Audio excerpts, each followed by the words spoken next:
Hey everyone, and welcome back to The Explainer. Today, we're looking at a system that completely flips the script on daily logins. We are exploring the Immortal Realm Daily Ledger.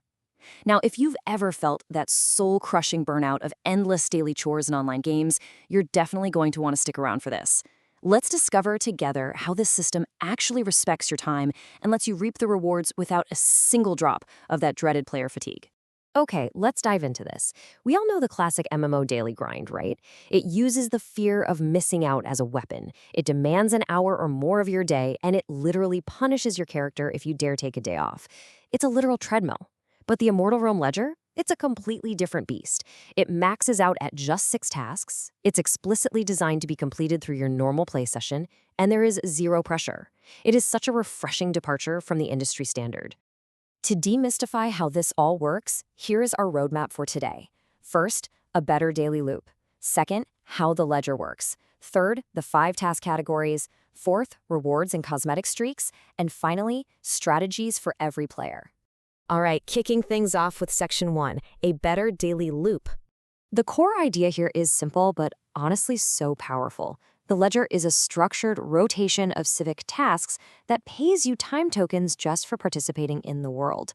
And the absolutely crucial key here is the end of that sentence. Absolutely no FOMO mechanics. You don't have a separate, massive to-do list that drags you away from the fun parts of the game. These tasks naturally fit into a normal play session. You aren't grinding, you're just playing Immortal Realm like you normally would, and the game is handing you time tokens for being an active citizen. Moving right along to Section 2. How the ledger works. The system operates on this highly specific, deterministic sequence. Step 1, at the UTC rollover, yesterday's list is wiped completely clean. Step 2, the very first player to open their ledger that day triggers a date-seeded roll. This actually uses the calendar date as the random seed. And Step 3, because of that specific seed, the chosen tasks are locked in as a frozen list for the entire shard. Every single player who logs in after that sees the exact same list of shared tasks. It's literally brilliant math creating a shared community experience. And this brings us to a fantastic quote directly from the system's design documentation. Strategizing across players is fine and intentional. The system isn't trying to randomize you into solo loops.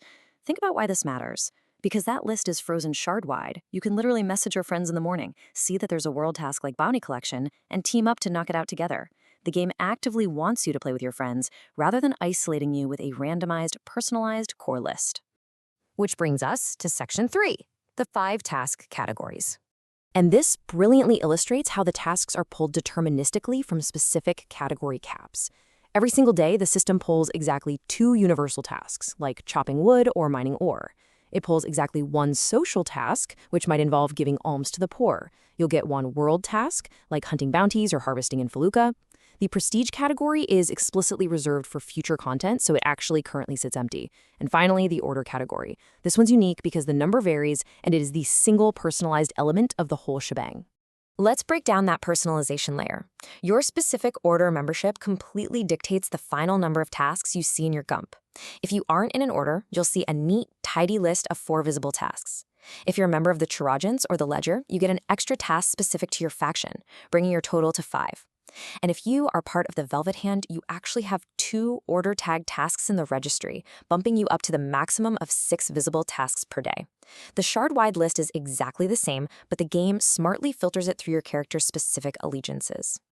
All right, let's talk payouts in Section 4, rewards and cosmetic streaks.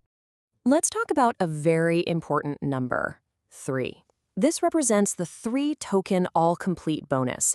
If you finish every single applicable task on your daily list, the game hands you an immediate flat bonus of 3 time tokens. And remember that empty prestige category we just talked about? Well, the system is coded so that missing a prestige task explicitly does not break this bonus check. So you get to pocket those 3 extra tokens right now without waiting for future updates. Beyond that sweet bonus, each task has a flat token rate. For example, fieldwork pays 2 tokens for mining 20 resources. Escorting a civic convoy for road duty pays 3. Doing a college call for your order? That's 3 tokens. Bounty collection? 3 tokens. You can see there's a really solid baseline income here. And the moment you cross the goal threshold during normal play, there's no clunky claim button to click. The completion message pops up and the tokens instantly drop right into your inventory. Now, what's really interesting about this slide is the hidden jackpot in this rotation. If the daily seed rolls a specific social task called Guiding the Youth, which asks you to mentor a young citizen for 30 minutes, you are rewarded with an incredible 5-time tokens. That single slot becomes worth up to 5 times more than the alternative social task for that day. It's a massive payout.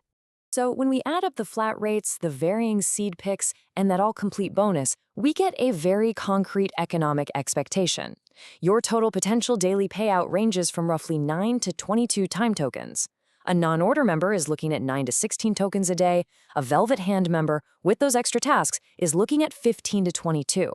It is a highly reliable income floor that fully respects the differences in how players choose to align themselves in the world. But what happens if you miss a day? Let's look at the streak counter. It's defined as an account-side cosmetic or pride metric tracking consecutive completion days.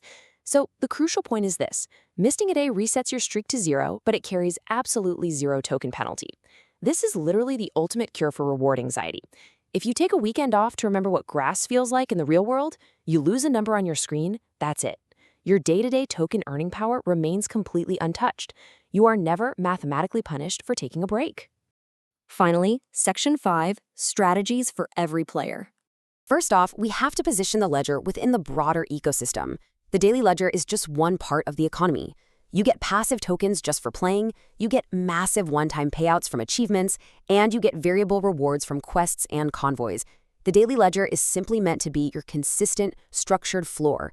It's a reliable baseline to ensure that even your casual, shorter login sessions have a clear reward target, rather than acting as a mandatory, all-consuming grind. Because it's a baseline, you really have 2 entirely viable ways to interact with it. First is the casual approach. You open the ledger once, glance at the tasks, and just play normally. If you finish them, great. If not, life moves on.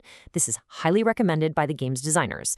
Alternatively, there's the engaged approach. You log in, target the specific world and order picks, and spend a focused 60 to 90 minutes chasing that all-complete bonus and building up your cosmetic streak. Both playstyles are completely valid, completely viable, and incredibly rewarding.